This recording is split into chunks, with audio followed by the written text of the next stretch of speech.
ഇന്നുണ്ടല്ലോ രാവിലത്തെ തിരക്കുകളൊക്കെയാണ് കേട്ടോ ഈ ഒരു വീഡിയോയിൽ. കുട്ടികൾക്ക് സ്കൂളുള്ള ദിവസമായിരുന്നു. അപ്പോൾ രാവിലെ തന്നെ അവരുടെ ടിഫിൻ ബോക്സ് റെഡിയാക്കലൊക്കെയാണ് ഇന്ന് ഞാൻ നിങ്ങളുമായിട്ട് ഷെയർ ചെയ്യുന്ന ഈ ഒരു വീഡിയോയിലുള്ളത്. അവരുടെ ഷോർട്ട് ബ്രേക്കിനായിട്ട് ഞാൻ ഈ ഒരു ബ്രെഡ് വെച്ചിട്ടുള്ള പീസയാണ് തയ്യാറാക്കുന്നത്.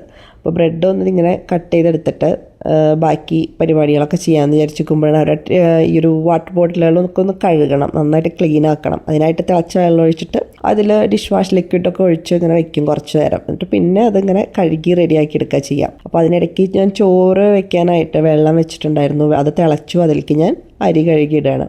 അപ്പോൾ ഇത് നമ്മൾ നേരത്തെ ഞാൻ വീഡിയോ ഷെയർ ചെയ്തതിൽ കണ്ടിട്ടുണ്ടാവും, ഒരു മസാല റൈസ് തയ്യാറാക്കിയില്ലേ, അതിൻ്റെ തയ്യാറാക്കി നെക്സ്റ്റ് ഡേ ഹെൽത്തിയാണ് കേട്ടോ ഈ ഒരു വീഡിയോ.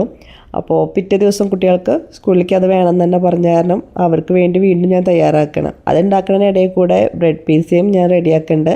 അപ്പോൾ ഞാൻ ആ ഒരു ബ്രെഡ് കട്ട് ചെയ്തെടുത്തേക്ക് ടൊമാറ്റോ കെച്ചപ്പ് ആദ്യം സ്പ്രെഡ് ചെയ്തിട്ട് അതിലേക്ക് ഒനിയൻ വെച്ച് കൊടുക്കുക. ഒനിയൻ മാത്രമേ വെച്ച് കൊടുക്കുന്നുള്ളൂ കേട്ടോ. ബാക്കി ക്യാപ്സിക്കം ഒന്നും അവർക്ക് തീരെ ഇഷ്ടമല്ല. ഞാൻ പല കളറിലൊക്കെ വാങ്ങി വെച്ചു, പക്ഷെ ഒന്നും മോൾക്ക് തീരെ താല്പര്യമില്ല.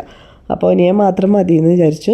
അത് വെച്ച് കൊടുത്ത് അതിൻ്റെ മുകളിലേക്ക് കുറച്ച് ഒറിഗാനോ, കുറച്ച് പെപ്പർ പൗഡർ, ഇതൊക്കെ ഒന്ന് സ്പ്രെഡ് ചെയ്തിട്ട് ഏറ്റവും മുകളിലായിട്ട് മോസറല്ല ചീസും കൂടി വെക്കുക. എന്നിട്ടാണ് ഞാൻ ഫ്ലെയിം ഓൺ ചെയ്യുന്നത്. ലോ ഫ്ലെയിമിൽ ഇങ്ങനെ അടച്ചു വെച്ച് പതുക്കെ അതങ്ങോട്ട് ആയി വരട്ടെ. ആ സമയം കൊണ്ട് നമുക്ക് ഈ ഒരു മസാല റൈസ് റെഡിയാക്കാം. അപ്പോൾ ഇപ്രാവശ്യം ഈ ഒരു റൈസ് ഉണ്ടാക്കാൻ ഞാനത് തലേദിവസത്തെ വൈറ്റ് റൈസ് ഇരിപ്പുണ്ട്, പക്ഷേ ഞാനത് കൊടുത്തയക്കേണ്ടെന്ന് വിചാരിച്ചിട്ട് അന്ന് തന്നെ വെച്ചിട്ട് തയ്യാറാക്കുന്നത്. അപ്പോൾ ഞാൻ ഇപ്രാവശ്യം എന്താ വെച്ചാൽ വെളിച്ചെണ്ണയിലേക്ക് കുറച്ച് മറ്റേ കടലപ്പരിപ്പും ഉഴുന്നുപരിപ്പൊക്കെ ഇട്ട് കൊടുത്തിട്ടാണ് ഉണ്ടാക്കുന്നത്. അത് മാത്രമേ വ്യത്യാസമുള്ളൂ, ബാക്കിയൊക്കെ ഒരേപോലെ തന്നെ ഇന്നലെ വെച്ച പോലെ തന്നെയാണ് ഞാൻ ഇന്നും ഈ ഒരു മസാല റൈസ് റെഡിയാക്കുന്നത്.